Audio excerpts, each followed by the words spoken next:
Circle of Influence is about economic empowerment and social impact, and that's happening right now. So what that all means is that anytime you benefit, you should have some social impact. So everyone that comes here tonight and who has been coming in the past will benefit in an economical way, and our society will be better for what you do in that social impact. Without further ado, right? We're going to get started, and I am excited to introduce this next person. In fact, I got to free my hands up because I move my hands a lot. And this next person I'm getting ready to introduce just is so fantastic that my words are not really equipped to explain exactly the plateau that she is getting ready to go and take all of GirlfriendConnect. GirlfriendConnect. Let me tell you, please put your hands together for Kim E. Come on up here, president of GirlfriendConnect. Thank you, Dennis. I am so excited to be here and to have you all here, and I think you all know that we have people joining us on the web, live streaming, so we're excited about that. Hi, everybody out there on the web. We are here using this technology, live streaming, for the first time, so those on the web, bear with us. We're trying to try something new for some of our future events, so thanks to everybody who is cooperating in that respect. A little bit about GirlfriendConnect. We're about saving you time by providing one-stop shopping to valuable resources and information to educate you about living your best life, both personally and professionally. In addition to events like this, GirlfriendConnect offers Business Connect, a service that offers options for affordable marketing and advertising to small businesses, and services that help support your business growth through information, interaction, and support. Our goal for this evening's Fearless, Focused, and Free event is to kick off our 2014 GirlfriendConnect theme of transitions. I think we can all relate to that. Providing meaningful information and resources that address the many transitions that we're all experiencing in our lives, especially as we start to get older, such as job changes, family, friends, health. This series will culminate with our Bermuda retreat in October, and you'll see you have information on your tables about Bermuda, and we'll talk about that a little bit more later. So without further ado, I'd like to introduce Cheryl Washington, our moderator for this evening, who will introduce our panelists. Thank you.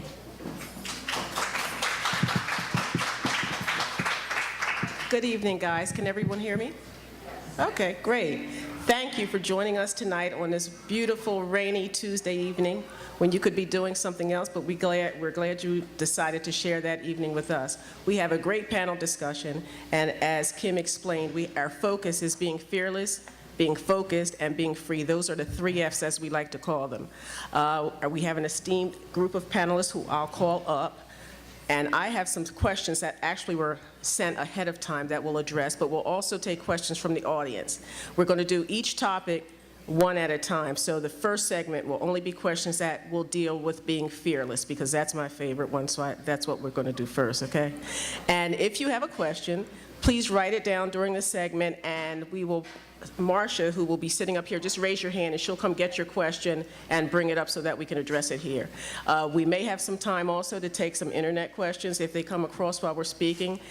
We want to try and, we have a timekeeper here, Twyla, in the first. She'll keep us honest so that we don't run over too late and disrupt your schedule, so we can get on with the rest of the program. So without further ado, I'm going to bring up our panelists one at a time. Okay, first we have Miss Betty Potter. Betty, okay.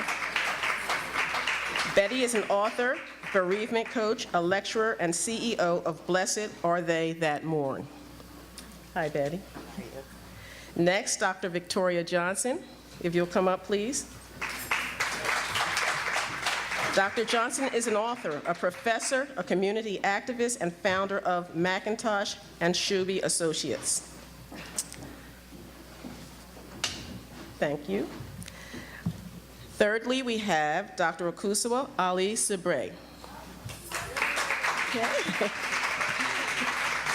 Dr. Akusawa, they actually call her Mama, but I said I was going to leave that out. But okay, she's known by many titles, which include author, entrepreneur, radio show host, or an ordained minister, just to name a few. Welcome, Akusawa. And lastly, but not least, we have Dr. Beverly Richards.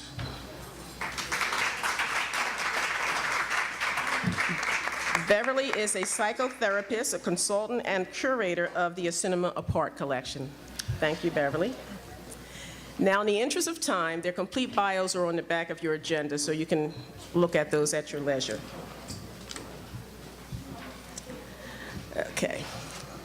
All right, it's been said that whatever you think about defines who and what you are. Our discussion this evening deals with elements of becoming who and what you are, who and what you want to be, and how we can make that happen personally and professionally. It's an introspective conversation that has a direct, tangible, and outward impact on attaining your goals and dreams in your business and your personal life, and your career and retirement for those of us who have transitioned there. And while there are many paths that lead to the same place, there are some paths that are easier and more direct and are based on profound wisdom from the ages. So, panelists, our first topic is going to be fearless. So I'm going to start off with what, I don't know, if you can't hear me, just signal someone. It's very hot up here, so I might move back from the mic a little bit. The lights, I'm not accustomed to being on stage. But anyway, so for the first segment, fearless, we're going to deal with that one first. And I'm going to ask the first question and ask each of you to address it. All right, but first I want to start with a quote from Oprah, because she's one of my favorite people. Whatever you fear most has no power. It is your fear that has the power. The thing itself cannot touch you, but if you allow your fear to seep into your mind and overtake your thoughts, it will rob you of your life. And that's a quote from Oprah. So the first question I'll have each of you address is, what have been the tangible benefits to you and or your business by being fearless or working through your fears? Okay, and I'll start on my far left. So, okay. Thank you. I don't think that fear is necessarily a bad thing, unless it cripples you. Fear can assist you in moving forward. Fear can assist you in recognizing that you can move forward with the help of God.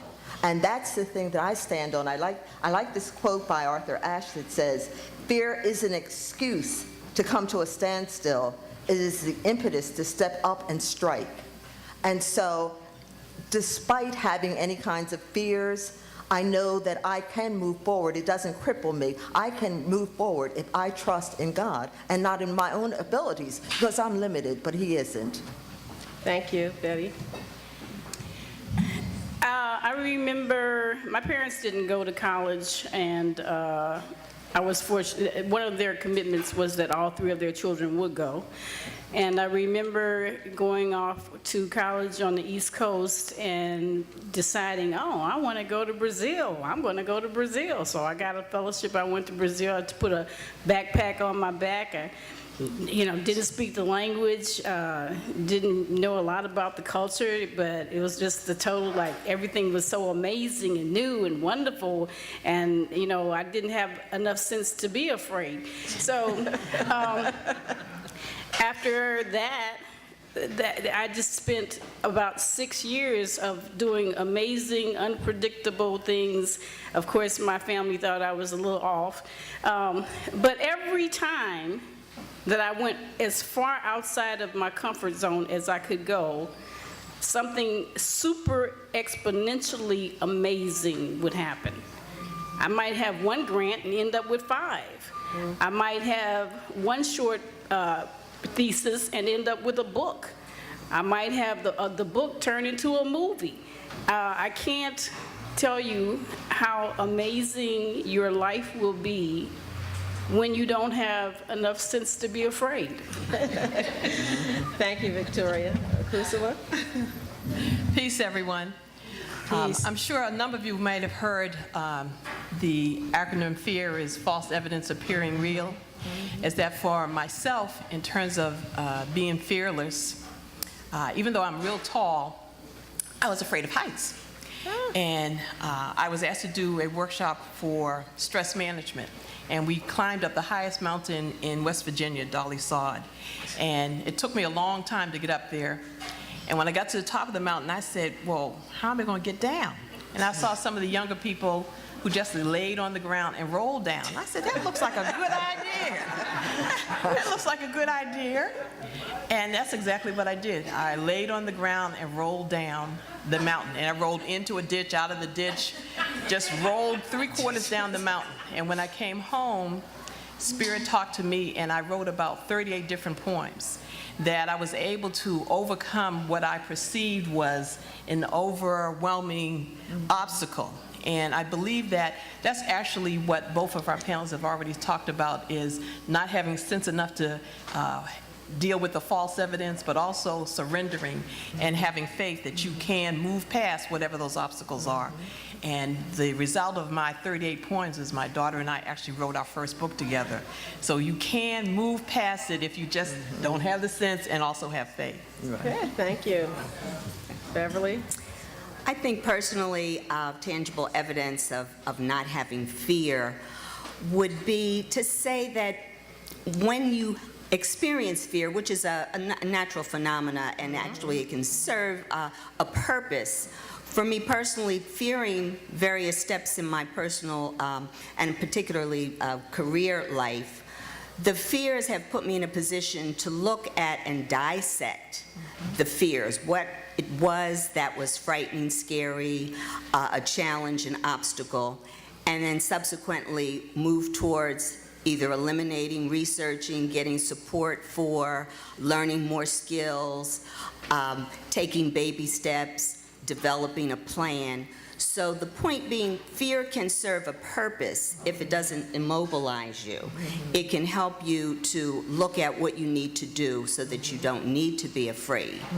And I believe that when you start with the fearful thoughts, they in turn influence your feeling, and that in turn influences your action. So you really do have to work on the thought of not being afraid, which will help you to feel more courageous, more faithful, more hopeful, which in turn will allow you to take the action that you need to do. Thoughts dictate feelings, dictate action. So if you can change your thoughts, then you're on your way to feeling and doing more. Thank you, Beverly. Now, that leads to the next question that I was going to ask. Ashley, thank you for your answer there, is how would you describe components of fearless living? And by that, I mean, certain things, certain people are fearful of. For myself, I retired, and I was fearful to do that because you get used to a paycheck that comes in and you get used to a certain lifestyle. And I took that leap and I did it. And I can't say that I'm over the fear yet, even though it's 3 years later, but still, what are some components of fearless living and how, and that's not directed at you, Beverly. I'm going to ask if any of you would like to take a shot at that answer.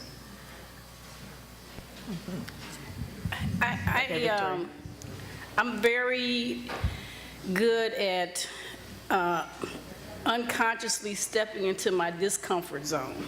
Okay. I've been a consultant for over 20-something years and usually don't know where the next contract is coming from, but it always comes. I don't feel, I never did, I was a professor for 22 years, but I cashed in pensions to send my children to college because I always knew that they're still printing money and I'll get some.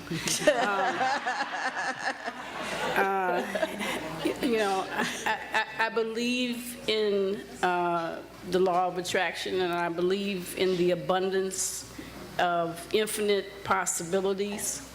And so I don't really, and I think that it's really important to surround yourself with people that also feel that way. Right. People that don't constrict you, that don't judge you, that don't limit you. Because as long as you believe in the field of infinite possibilities, you will constantly connect to the power from all sources. They will come, you meet people that you didn't expect to meet. The people that you didn't expect to meet will introduce you to people that you didn't expect to know. I didn't expect to be here tonight. So, you know, life is a wonderful experience if you don't constrict yourself. Okay, thank you. Anyone else want to add to that? Since I believe that we all have a purpose and a mission, that getting out of our own way allows you to be able to experience that. And a lot of times what I have suggested to folks is that write down all the benefits of being in your fear, and write down all the things that can occur if you're not afraid. And generally that list is a much longer list. And if those are the things that you want and you go after it, you get excited about doing that. And that's generally what I do for myself. The same kind of information I give to clients, I use for myself on a regular basis, because we have a number of things that we don't know. We have the unknown.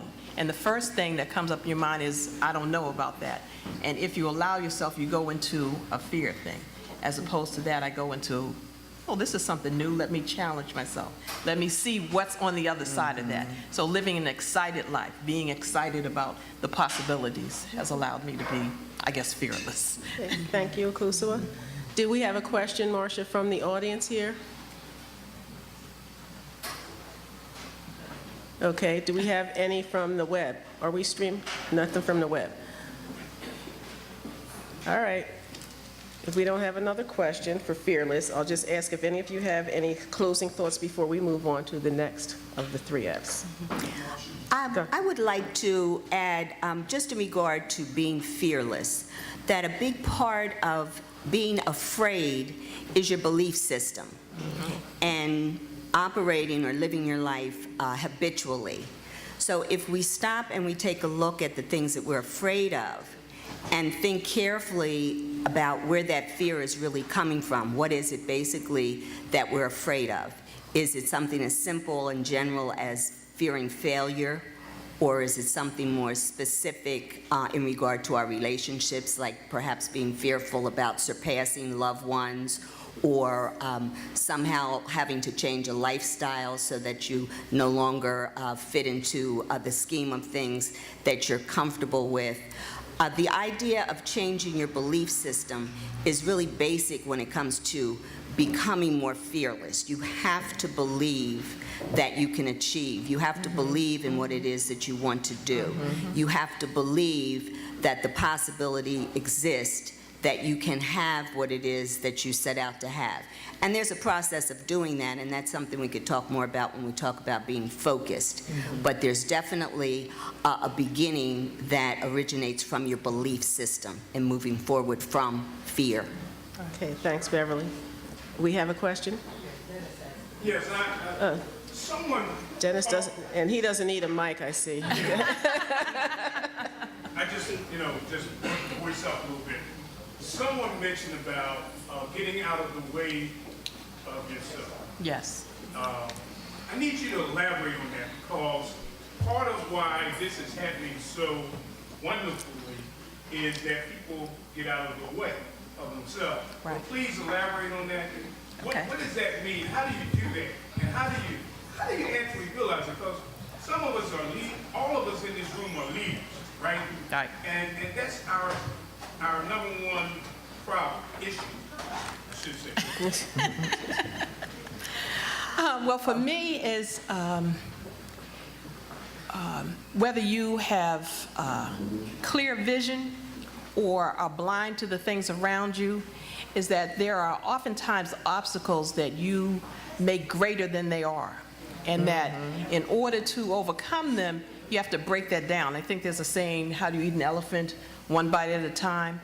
Is that being able to get out of your own way is to understand that there are obstacles that we all go through, and that you're not the obstacles that you may be facing, maybe somebody else is facing. That's why I guess circle of influence and girlfriends is really important, because you get to talk to folks and find out, well, there might be some ways they went through the same thing I went through, or gee, I never thought about that. Is that we often close ourselves off to possibilities to move forward. we close ourselves off to the resources that are right around us. I had a radio show, and I was looking for different guests to be on my show, and my 9-year-old, she's much older now, asked me, well, Mom, you said that eating vegetables locally was beneficial to you, so why aren't you looking locally? Why aren't you looking at right around you for your resources? And that made me think about a lot of different things, is that we all have people right around us. We may not necessarily know who they are, but we all have people right around us that can help us to move to the next step, whatever that step is in life. So just taking a chance, being able to be a risk taker allows you to do that. And if you're not a risk taker, finding a buddy, I think Veronica said, reaching out to different people, finding a buddy who will help you to move to the next step. I think those are some of the first steps to getting out your own way. Did that answer your question, Dennis? It's there. But part of this is trying to get folks here to really get in tune. I know people just got off of the train or drove up, but there's some powerful stuff here. Someone else mentioned something about fearless, and I just want to, is there any other panel can talk a little bit more about fearless? You said fearless. For me, it's a process. I go through the anxieties and what have you. For instance, tonight is one of them.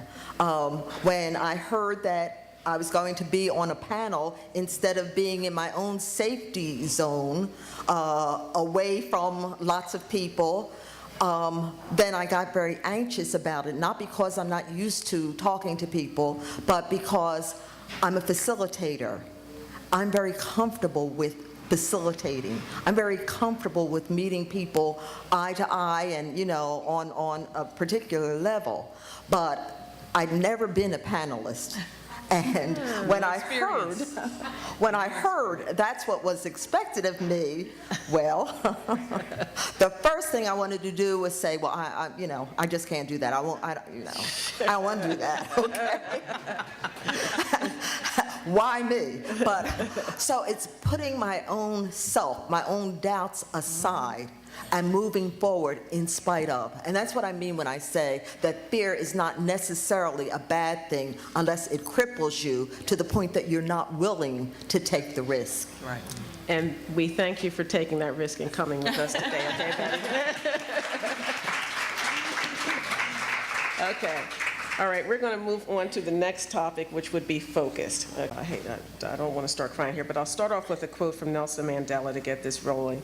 I learned that courage was not the absence of fear, but the triumph over it. The brave man is not he who does not feel afraid, but he who conquers that fear. Nelson Mandela.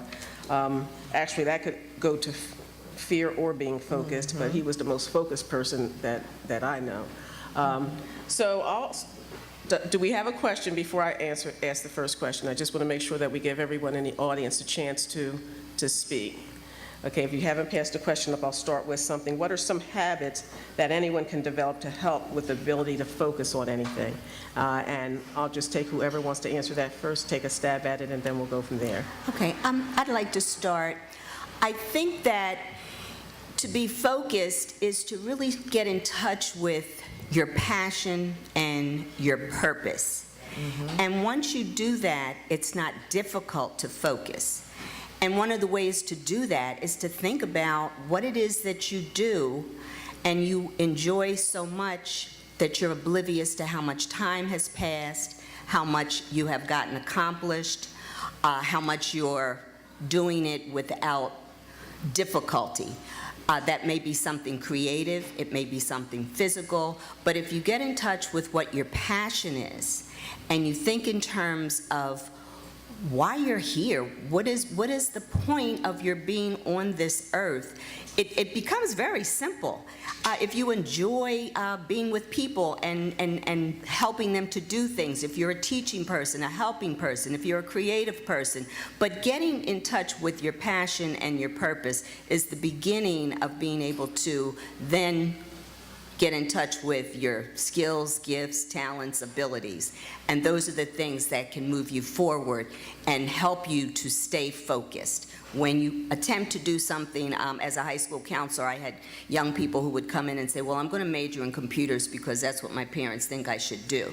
But they were creative, or they were, had extremely talented physical attributes.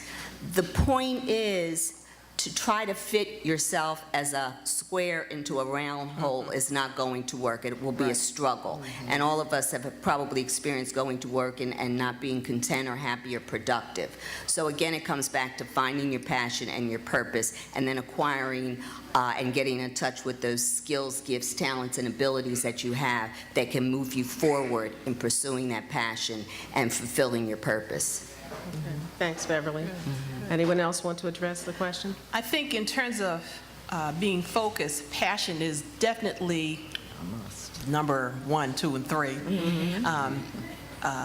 And when you get to figuring out what your passion is, the next thing that helps you to be focused is to be organized. Is that you can be very passionate about maybe 5 or 6 things, and as women, and some men, we tend to just want to do it all.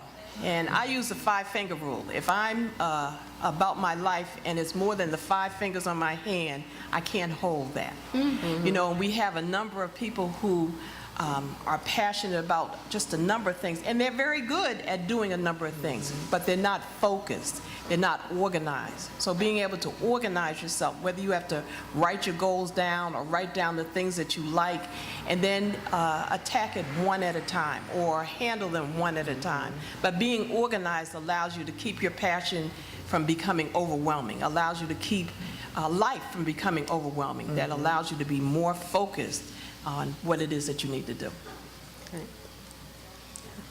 I agree that you certainly have to have a passion, and the way to tackle it, as was said already, is in small steps.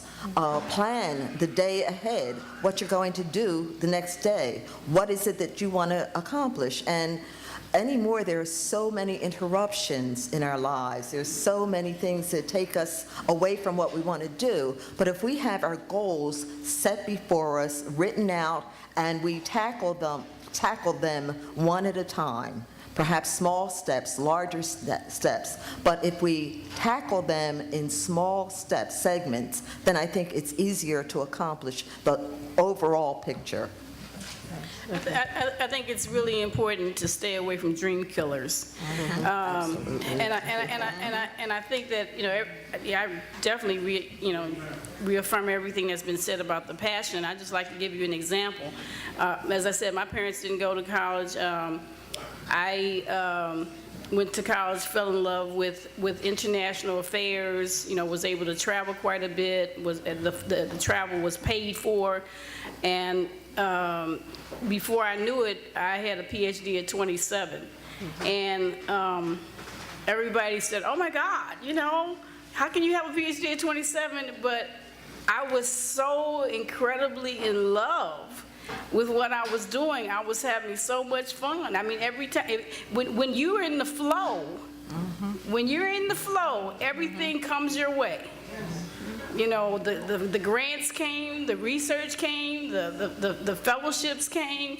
So when you have been able to stay away from the dream killers and the naysayers, and you have surrounded yourself by the people that, you know, encourage and empower and reaffirm what you're doing, as opposed to killing your dream. Oh, you can't do that, you know, because they didn't do that. So, you know, when you have identified your passion and you honor it, you're in the flow. Thank you. Okay, do we have a question? You have one? All right, before I ask mine.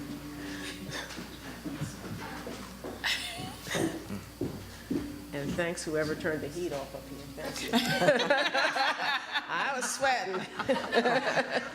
How do you stay focused when the people around you don't support what you are doing? They're naysayers and negative? Okay, well, we kind of had that answered before anyone asked it, but if anyone else would like to elaborate on that.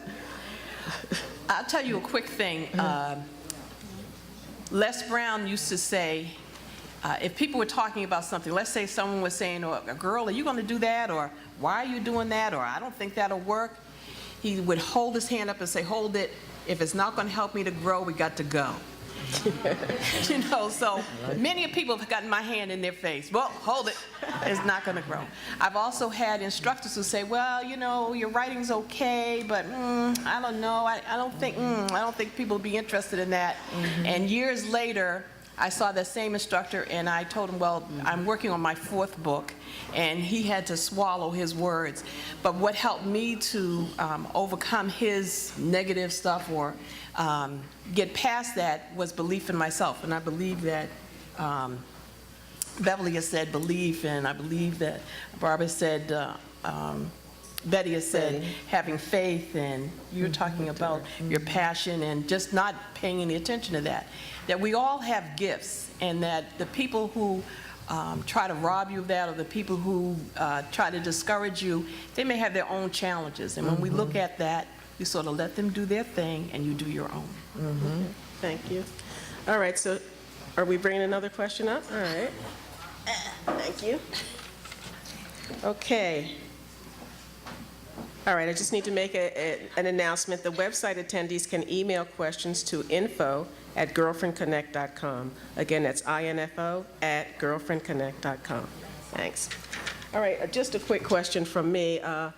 You ladies are very successful, and it's very interesting hearing what you've achieved in your life. Without being too personal, is there a time that you've lost focus in your life, and how did you regain that focus? Without getting all up in your business, you know, don't. If there's anything that you can share, you know, that may help some of us who are going through some things. Okay, Kusama. I'm in my 6th decade, I guess. So each decade I've had different things where I've lost focus. The first one was I have children. Yeah. And at 28, I was a divorced woman, and I had 2 children, and I am a nurse, and I sat on the floor and said, I'm just going to go crazy because I don't think I can handle all of this. And I just sat there rocking in the middle of the floor. Just, you know, I'm just leaving all of this, I'm going to go crazy. And my children hugged me and rocked with me. I mean, they rocked with me for a good hour. It's like, okay, wait a minute. I'm not going crazy. The children aren't going anywhere. I'm going to have to figure out how to go forward with my life, not letting what I thought was going to be my life and the disruption of that keep me from moving forward. And I believe that that was spirit. I believe that that was my ancestors talking to me, the Creator talking to me to tell me, you have a responsibility, you know, one that you basically agreed to, and you have a lot of gifts. And that allowed me to move forward in that decade. In another decade, I had to make a choice of keeping my business open or paying for tuition. And even though having the wellness center was my passion and I was helping a lot of people, again, I had a responsibility to that. The most latest that sort of took me off case was my mother dying. And when she made transition, she had always supported everything that I've ever done in life. And I would call her, and I went to pick up the phone not too long ago, and she wasn't there physically, but I felt her spirit by her picture was in the room, different things that she's done, different things that she said to me, and I focused on that, and that allowed me to get back to wherever it is I needed to be. Thank you. That's helpful. Well, Did you want to address it, Victoria? I have had a lot of loss, and a very calculated loss. In other words, you know, I was born by myself. Nobody's crawling in that casket with me. You know, I have to live a life where when I look in the mirror, you know, I can look back and be happy with who I'm seeing. It's very important for me not to live a life of regret. They say that it's the things that you wanted to do and didn't do that bother you the most. It's not the failures. In fact, I just have removed the whole word failure from my whole vocabulary. You know, I was a single parent in a city all alone with no family. And, starting a business, and before it was over, I had a foreclosure because I made the decision to suck every dime out of the house to make sure that they could go to college. I've had repossession of cars, like maybe I'm 2 days late on paying it, I come out with the key and it's not there. I have, three marriages and divorces because if we have, everybody doesn't stay for the party. Some people come to the party with you, but they don't necessarily stay for the entire party. So, I have accepted that, people come into your life for a reason or a season, and sometimes for both. And yet, the best is yet to come. Yes, yes. And so I just think that it's very important for everybody to decide to be comfortable with who they are. And if you are only going to be comfortable because of how other people define you or respond to you, you're going to be a very uncomfortable person. In fact, they have already proven that the mind-body connection, people that suffer, that have cancer or have a lot of regret, that their bodies have absorbed this unhappiness. So none of my losses, I would do them all over again. I'm very happy to be where I am. I'm exactly where I want to be, and I can see even greater possibilities coming because the more I continue to grow as I take more risks. Right. Thank you. Do we have a question over here? We're talking about focus, we're talking about being fearless. Sounds like all of you have been very, very successful. I wanted to connect that to your circle of influence. How did you develop your circle of influence? Very good question. Yeah, good question. Who wants to take that one? That's an interesting one. My circle of influence has always come from the divine. Okay. So I don't have to do anything with it. What I have to do is I have to be true to myself. I have to connect to my passion. I have to call forth whatever it is that I need from wherever it's coming. And it comes. So, I've had political connections. I ran for city council when I lived in Chicago for 25 years, and, without even asking for it, people were giving me $10,000 checks. So people that I didn't even know who had been watching my life and thought, oh, this woman is a rising star.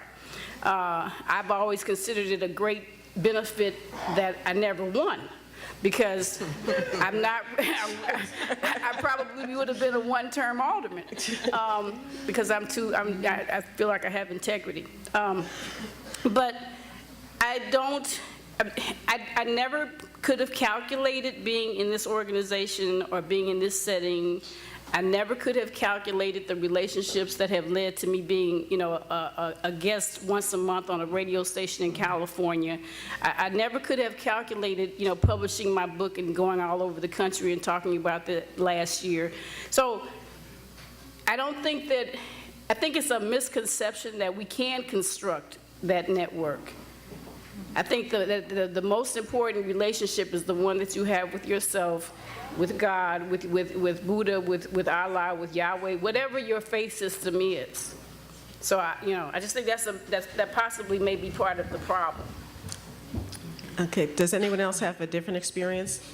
I think it's important to surround yourself with positive people, but I'd like to step back just a little bit because I am a retiree. I retired at the age of 55 as a human resource labor relations director, and I was under tremendous stress, and I decided that stress brings cancer, and I certainly don't want that. And so getting back to your question, after I quit, after having all these responsibilities and staff and what have you, I felt lost and wondered, what am I going to do with the rest of my life? And when I say that God is instrumental in my life, it had not occurred to me, I had no plans to be a bereavement coach, but somehow I found myself going into training. Somehow I found myself reading so many books about loss and death, etc. Somehow I found that all of the past experiences culminated into what I'm doing today. Example, and I don't want to get real, but an example is that my best friend was murdered by her sister's husband. Excuse me, by her sister's boyfriend, not husband. When I gave birth to my daughter, my roommate's husband killed her in the hospital the day after I had given birth. So lots and lots of experiences culminated in where I am today. And I'm just so thankful that I've met people who are encouragers. And it's not because of me, again, and I don't want to get heavy on the religious side because we've got an ordained minister here, but and I'm not that. But I do know that it is God that has led me in different directions, and I'm just so grateful for it. But in addition to being grateful, I'm awed by it. It's like, God, you're doing this, or God, look what happened. So that's the road and journey that I've traveled and am traveling. Thank you, Betty. Go ahead. Your question was the circle of influence? Yeah. Right. I really believe and have operated on the fact that I stand on my ancestors' shoulders, that there have been other people who have helped me to do what I've been doing. That, yes, there is a higher power and a creator, but that works through people, works through situations and things, so that I'm very grateful. My mother had a saying, birds that fly high got to come down low sometime to eat, which means you never forget where you come from, and that there's always someone else who has experiences, contacts, etc. And I've had a number of different activities in my life where I've met different people who've introduced me to other people, who've introduced me to other people, and situations. So I think that Victoria has hit it right on the head, that being open, that there is such a thing as a universal law of attraction, and that giving honor to your ancestors, understanding that we all come from good stock, whether you've had horrible childhoods or whatever, that you are a gift to the universe, and that there is the availability if you look for it. So my circle of influence has been my faith, has been the shoulders I stand on, and has been the opportunities that have been presented to me. And they're available to folks if you put it out there that that's what you want. Okay. All right, thanks, Akusala. I'd like to add from a personal experience, just in regard to the law of attraction. I believe that you can have a circle of influence that is powerful and supportive if that's what you're attracting. And I think it's important to note that you have to project a strong belief in yourself, and a passion and a sense of purpose. And what you will find is that people will be drawn to you who are there. I didn't experience the $10,000 check, Victoria, but people will come into your life and be there to provide for you, whether it's entree into an organization that will in turn support a project you may have in mind, or other resources that can become available to you to move a project forward. 5 years ago, my healthy, happy husband died suddenly. And it was not about losing focus, it was about being just literally in shock, and you stand still.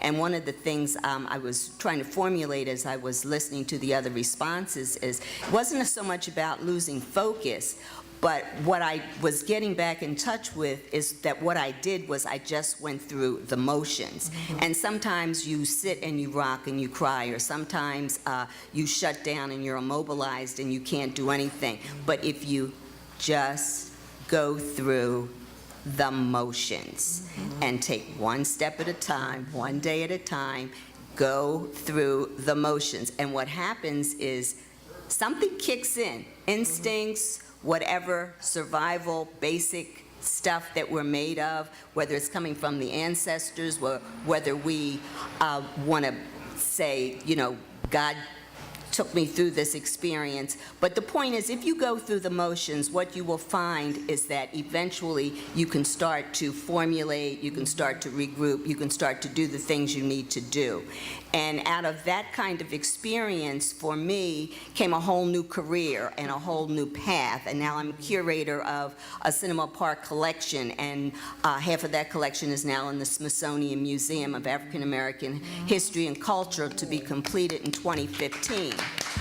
And part of that, and I'm sure Betty could speak to this as a bereavement counselor, a part of reconciling the sudden death of my husband of 25 years was to be able to move forward something that he had worked for a lifetime on, acquiring, accumulating this collection of prized, rare African-American film memorabilia. And that had been his dream. And it was going through the motions, talking the talk, walking the walk, letting people, everyone I knew, everyone I encountered, know that these pieces were here, they needed to be someplace very special, and people started to come into my life. And so that circle of influence has grown because of, I believe, what I projected, and because I started basically just going through the motions, and then it kicks in, and then before you know, you're soaring. Well, I want to give the panel, we're not done, but I just need to give everybody a hand here, because that was very thought-provoking and some very personal information that you all shared with us, and I really do appreciate it. The time was over, but I was flagging my, you know, we're going to keep going here, okay? Okay, we have a question in the back. I just want to push this circle of influence a little bit more. Okay. And I want to ask a specific question. My question is, when you're getting ready to start a new project, now all of you up there are world travelers. When you go to a new situation, how do you determine, I guess, you know, if you're in a new place, you haven't done anything there, how do you determine who to connect with? Isn't that the beginning of a circle of influence, or how do you develop that project, and that project takes you to develop some type of circle? So if you can elaborate on that. Just a brand new project. I know some of you have written books, probably have a brand new one already set, getting ready to come out in late 2014. I know you do. Or 2015. So how do you connect to move that project? Okay, are you addressing? All right, so whoever wants to volunteer to take that one first can push that one off. And I think it's a personal experience. I don't know if I think you're talking about two different levels. You're talking about actually physically being someplace foreign or different, and then also having the experience of doing something that is somewhat undefined. You can have parameters. Every project has certain parameters. You know, these are my goals, these are my timelines, these are my objectives, etc. But the unexpected becomes built into that.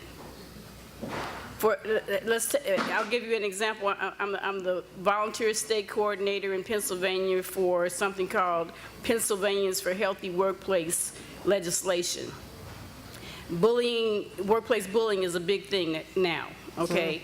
So 4 years ago, you know, I was bullied in a situation. I Googled some kind of resource, discovered this organization. They didn't have a volunteer coordinator. I volunteered to coordinate it. We had 25 people in the state of Pennsylvania in over 38 counties that have created enough momentum that the General Assembly now has HB 1179 in place and will be passed. So what am I saying? I'm saying, like, I don't know where those 400 people came. They came from the fact that I wouldn't give up, and that, you know, we have attrition. You know, part of what throws people is they say, you know, well, I had a board and the 2 people didn't come to meetings anymore, and so I quit. So I'm saying you're going to have attrition. You're going to have people that can't go the distance.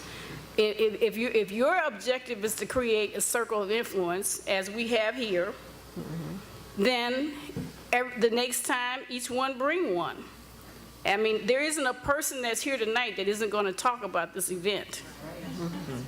And it's live on the web, so there are many people that we don't even know of who are going to talk about this event. So once again, it gets back to passion. It gets back to focus and never giving up. Thank you. Go ahead, I'm going to, Koso, I didn't mean to cut you off. You can address it as well. Yeah, I'm not sure where you're going with the question. What I think is that if you're starting, whatever project you're starting, one of the wise things to do is to find out who may have done something similar, and connect with that person or that group so that you can get more information. Networking is very important. A lot of times, though, if you are passionate about something and if you have faith, those things sort of happen naturally. And a lot of times when you sort of push for it, it doesn't necessarily happen. So I think that if you are interested in doing something, you want to look for people who are doing something similar. And if it's very unique, something, well, similar, which leads into other people who are doing things like that. So I think networking helps. I think all of us should belong to some type of group. Because it's hard to do things by yourself. Matter of fact, most people don't do things by themselves, that there's always somebody or something or some group that helps them to move forward. So I think that that's important, that you connect with other people who are doing like things or have like minds. Does that answer your question? My questions are always to stimulate. Yeah, because But you have brought out some part of that circle of influence of what we're trying to generate here. Okay. So both of you have said the things that I needed to. Have said. Thank you. I'm glad we. okay. We're going to move. Yes. I just want to make a comment Yeah. to answer the circle of influence question. I'm a very passionate person, as everybody knows. Oh, Lord, yes. We know. And I like to connect with people that have the same values, the same mindset that I have, and who are also passionate. So even before I have an idea for a project, I gravitate towards people that are like me. Don't necessarily look like me or same age or same gender, but they are like me. And sometimes something special happens when you're in proximity with people like that. Circle of influence was an idea that Dennis had. He didn't even really articulate it, but when we connected after, 15 years, I knew he was a good person, he knew I was a good person, and we trusted each other. And our circles were trustworthy people. And when we came together, it was born, and that's why we're all here. And then GirlfriendConnect, who is the brainchild of my friend Kim, she's a good person too, and we attract people like that. Now we have those two circles of good people that come together. So I look for passion, purpose, and sincerity, authenticity. And then the rest happens, the circle just happens. Right. Yeah. Thanks, Lydia. We're going to move on to the next topic because we're running out of time. And then at the end, we can address some additional questions. So let's get, the last thing is free. Okay. And I'm going to address the first question to the panel, and I'll ask each one to speak on it. What does freedom mean to you personally as an author, an entrepreneur, a health practitioner, a coach, a psychotherapist, or an educator? How has it manifested in your life? How has the freedom piece of it manifested in your personal lives?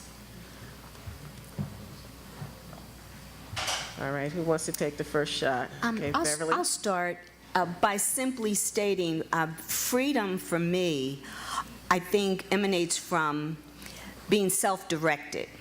And if you don't allow yourself to get caught up with shoulds and need for approval and staying in your lane and only doing things in a traditional way, then I think you can be free.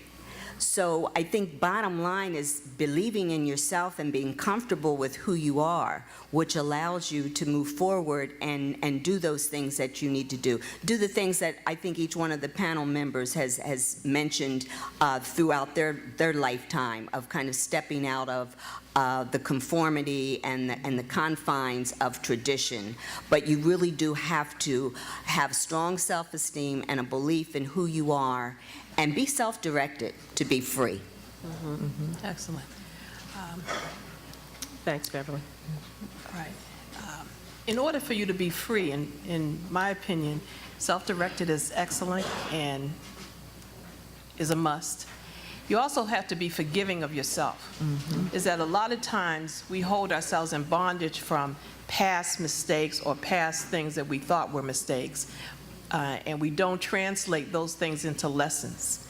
So we are not very forgiving of incidents that have happened, forgiving of how we felt or what we did or did not do. And I think that I keep wanting to say Veronica. Victoria. Mentioned about not having regrets, and that a lot of times the reason we don't press forward is that we haven't forgiven ourselves. So I think forgiveness is a big part to being free. That once you forgive yourself, you allow yourself to be able to feel the passion, to be self-directed, to live on purpose. So forgiveness would be a big part of being free. And then the other part of that is that until we are free globally, a lot of us are still locked down. We may have what we perceive as freedom. I'm a big person in terms of liberation of our folks, and I'm talking about all people, that we have a lot of violence out here. We have a lot of misinformation. We have a lot of isolation. Matter of fact, the digital age, we have high tech and low touch. That the circle of influence, the GirlfriendConnect, those are all real important because we have to touch each other. We have to connect to each other. And in order for us to be free, we have to get out of our own isolation. So forgiveness and being able to reach out and touch folks is my idea of freedom. Thanks, Akusua. All right, Betty or Victoria? I think being free means, again, moving forward in spite of all the obstacles. One thing I know, having been a hospice volunteer for approximately 6 years, people want to know at the end or towards the end that their life had meaning, that they meant something to someone or somebody's. And I think that if you grab hold of what it is that you want to do, your passion, and pursue that, I think in the end, you recognize that you are free and that you will continue to move forward in that freedom. Excellent. Okay, Victoria? We just really are reiterating many of the same things. I think that personal ownership. I mean, I think a lot of people in this room are probably either current entrepreneurs or aspiring entrepreneurs or previous entrepreneurs. You know, so you have a dream of creating something unique that is not building Wall Street. You know, that your focus is stock in yourself, right? So I think that right now, you know, the most important thing for people to focus on is, and we keep hammering it home, is for you to determine, you know, really do some soul searching and determine, you know, where is your passion? You know, stay self-directed, you know, stay self-forgiving, you know, find those exercises that work for you, if it's yoga or it's Reiki or it's walking or it's running, you know, whatever it is that's healthy. You know, your body is your temple. And so, you know, especially as you get older, you know, the more you mistreat it, the more it's going to mistreat you. So, you know, the rules are very, very simple. And the process is really very simple too. And we've said it. Find what you love, stay self-directed, stay self-forgiving, stay away from, minimize contact with the dream killers.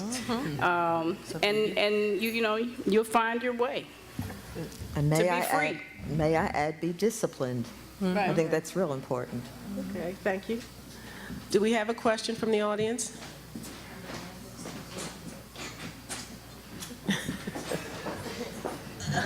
Thank you. Give me a chance to stand up. Okay. Don't you think you lose some of your freedom when you get married? Okay. Hold on. I don't know who put up this question. Oh, I see who put it up. Okay. All right. Don't you think you lose some of your freedom when you get married and have to share your life and your goals? That's part one. Okay. Okay, I think she's serious about the question, so let's get it. Well, we could be here all night. We could be here all night if I took that one on. But I will say this, that I don't think that people really understand what marriage is. Right. And we are taught so many things and given so many messages and so many mismessages that there wouldn't even be the ritual of $100,000 weddings for 1 month marriages if people knew what marriage was. So we have in this society right now a lot of jealousy, a lot of greed, a lot of misuse of other human beings. And if you if you have not taken the time to do the work that you have to do On yourself. then you make yourself a very good prospect for that misuse. And the unhappiness that you discover in your daily life eventually leads to separation or divorce or illness, or in some case, violence. So my attitude about, I've been married and divorced 3 times, and I would not undo any of those 3 marriages. They are treasures in my life, and I have very specific things that I honor and appreciate about all 3 of those marriages, but I do not regret ending any of them. So, sometimes people go the distance, and sometimes they don't. If you're in a marriage where you feel that, it's not a partnership, and I saw a Dr. Phil show where he said, that in marriage, you go through the final stage of your development, because each person has to learn about the other person's childhood. You have to work out and undo and unlearn and learn new things and compromise. And so if you're in a relationship where compromise is not an acceptable and meaningful concept, that's never going to happen. So, as I said, we could be here all night if we talk about this one, but basically, marriage is just completely misunderstood. I agree. Yeah. Anyone else? I'd like to add, as a marriage and family therapist, I've obviously seen a lot of marriages, and I believe that, first of all, marriage should not be that much work. Square holes, round pegs. I believe that the work really begins before marriage, and I believe that we seriously need to have a process where we teach young people how to choose partners and how to be in a relationship.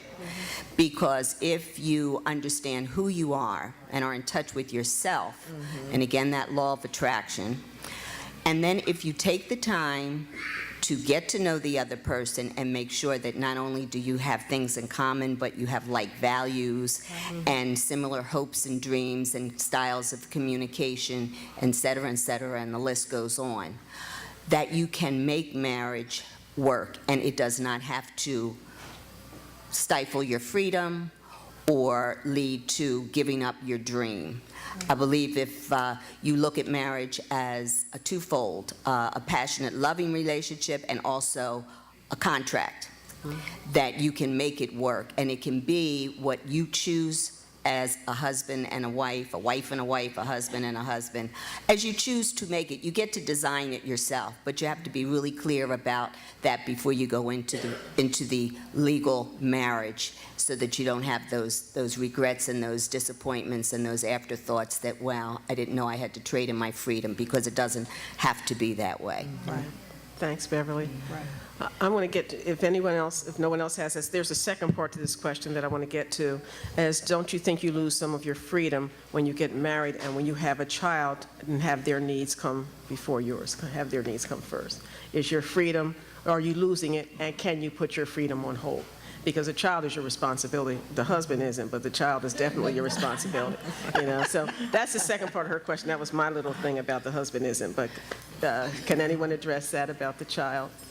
And can you put your freedom on hold?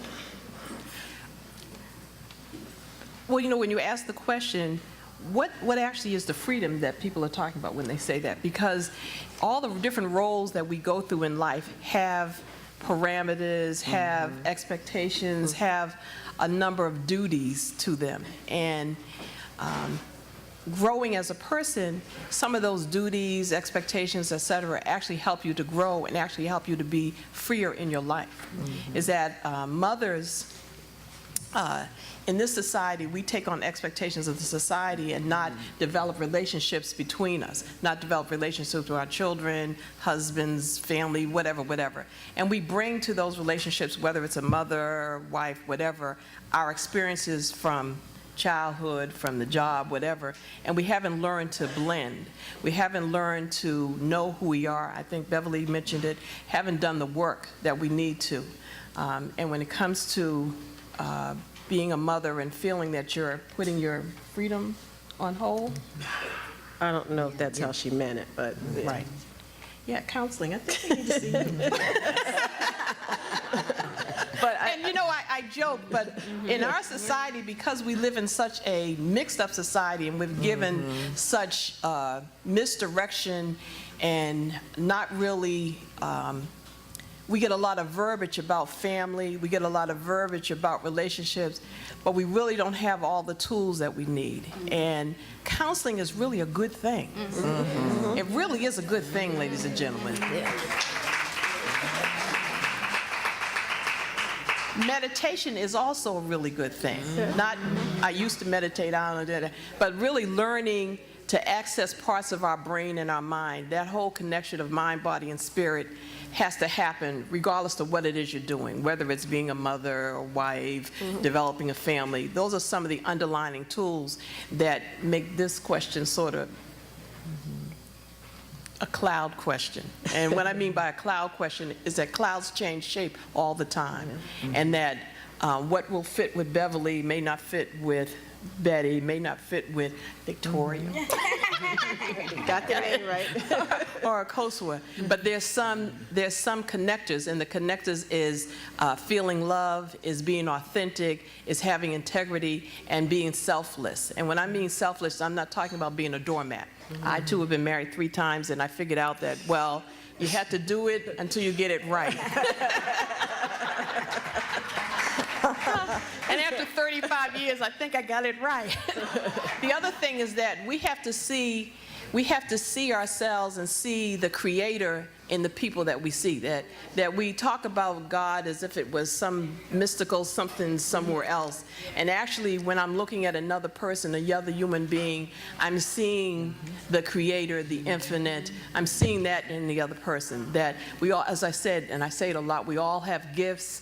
We all have spirit, and we need to honor that. And a lot of times when we get into relationships, because we haven't done the homework, and because we're into I, and not the we, and because we don't necessarily have compassion for other people, we're really quick to judge. The reason people come into your life is that there's a lesson for you to learn. Just like Victoria said, is that she doesn't regret those things because there was lessons she learned. There's lessons that we learn, and we think that a lot of the activities that we deal with, oh, that was a mistake, that was terrible. The reason you went over it again is that you didn't learn the lesson the first time. How many people, when they were younger, had to trace letters in order to learn how to write? Everyone? Yep. Okay. If you learned how to write, some people didn't learn how to write till later. You learned how to write, you print, then you went to script, and now these days, people learn how to, what is it, texting? Text, right. And now they don't even have to type on the computer anymore. They do what? Talk They to it. talk to it. You know that what we did when we were children, then we were adolescents, then we were adults, have changed, but they had a root and a foundation, and we need to get back to that foundation, which is actually loving the experiences that we're having. Okay? And I think what we're saying here is that freedom is different for everybody, and you have to know what it takes for yourself personally to be free. Yes. 'Cause That's right. You Yes. may already be there. There you go. Okay. Is it another comment before I? I certainly don't think it's giving up yourself or putting yourself on hold. I think on a daily basis, we establish and reestablish priorities. And I think that's what we have to do, whether we're married or married with children. We have to establish priorities. And each day, the priority might be different, but we can't lose ourselves. It's important that we hold on to who we are and not allow someone else to define who we are. So we've got to be, secure within ourselves. And I think that I'm probably due 2 more husbands. Me too. Me too. I need 2 more also. Okay. Did we ever get questions from the web?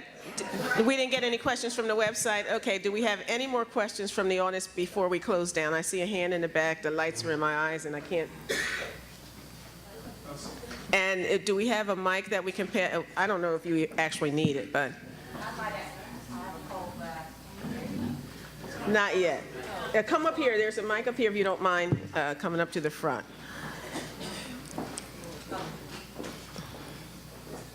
Oh, you wrote it down. I could have taken it from you. But since you're up here, go right ahead. Oh, this is weird. I said, what do you do if your passion and honesty scares people?